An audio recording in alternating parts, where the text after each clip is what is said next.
News Inc. Your voice in the ink of truth. U.S. President Donald Trump said on Wednesday the U.S. would impose a 50% tariff on all imports from Brazil after a spat this week with his Brazilian counterpart who called him an unwanted emperor.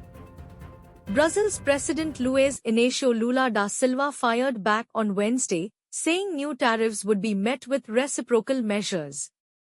In a letter, Trump linked the tariffs to Brazil's treatment of former President Jair Bolsonaro, who is on trial over charges of plotting a coup to stop Lula from taking office in 2023.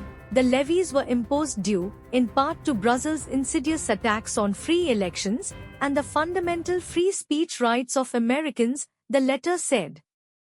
Brazil's real currency added to earlier losses to fall over 2% against the dollar after the announcement, and companies such as planemaker Embraer EMBR3.SA and oil major Petrobras PETR4.SA also suffered setbacks in the stock market. Lula, his vice president, his finance minister, and others held an emergency meeting in Brasilia on Wednesday night to discuss the new levies. In a lengthy post to social media after the meeting, Lula said Trump's accusations that trade between the two countries was unfair to the U.S. were false, stressing the U.S. runs a trade surplus against Brazil. Sovereignty, respect, and the unwavering defense of the interests of the Brazilian people are the values that guide our relationship with the world, Lula wrote. The U.S. is Brazil's second-largest trading partner after China, and the tariffs are a major increase from the 10% announced in April. Trump's letter said the 50% tariff will start 1 August and will be separate from all sectoral tariffs. On Monday, Lula pushed back against Trump after the U.S. leader threatened to impose an additional 10% tariff on the BRICS group of developing nations, which he called anti-American. The world has changed. We don't want an emperor, Lula told reporters when asked at a BRICS summit in Rio de Janeiro about the possible BRICS tariff. Bolsonaro, witch hunt. Tensions between the United States and Brazil had already intensified on Wednesday after Brazil's foreign ministry summoned the U.S. embassy charge d'affaires over a statement defending Bolsonaro.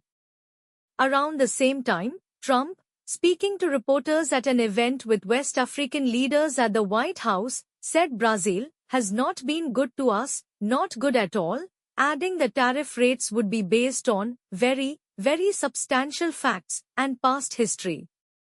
The U.S. Embassy in Brasilia confirmed on Wednesday its charge d'affaires had a meeting with officials from Brazil's foreign ministry, though it declined to share details about the conversation. Trump's support for Bolsonaro echoed his support for other global leaders who have faced domestic legal cases like French far-right leader Marine Le Pen and Israeli Prime Minister Benjamin Netanyahu. Trump has called cases against those leaders a witch hunt, a term he used for cases he faced himself in the U.S. after the end of his first term in office. Trump said in a social media post on Monday that Bolsonaro was the victim of such a witch hunt. The U.S. Embassy in Brasilia issued a statement on Wednesday to the local press echoing his remarks. The political persecution of Jair Bolsonaro, his family and his supporters is shameful and disrespectful of Brazil's democratic traditions, it said.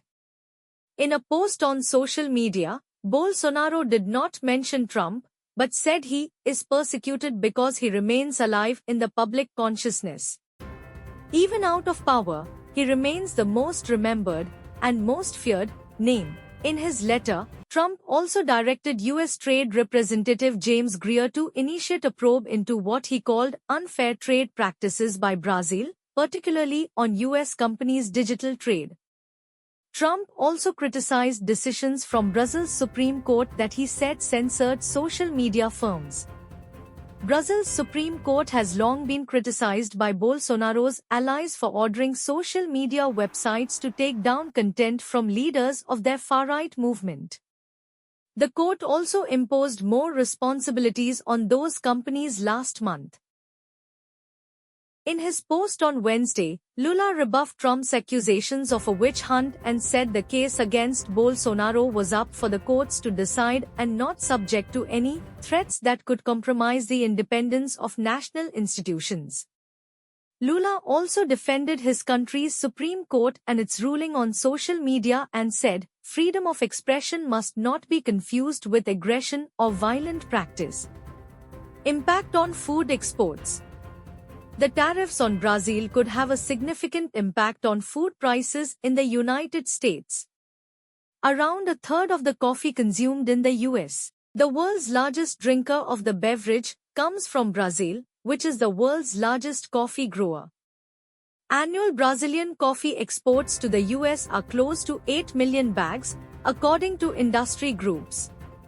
More than half of the orange juice sold in the US comes from Brazil, which has an 80% share of the juice's global trade.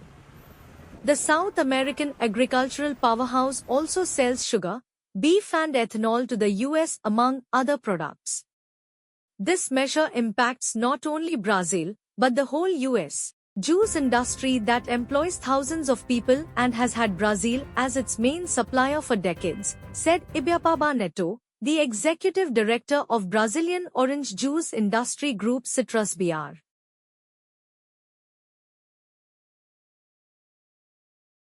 News Inc. Your voice in the ink of truth.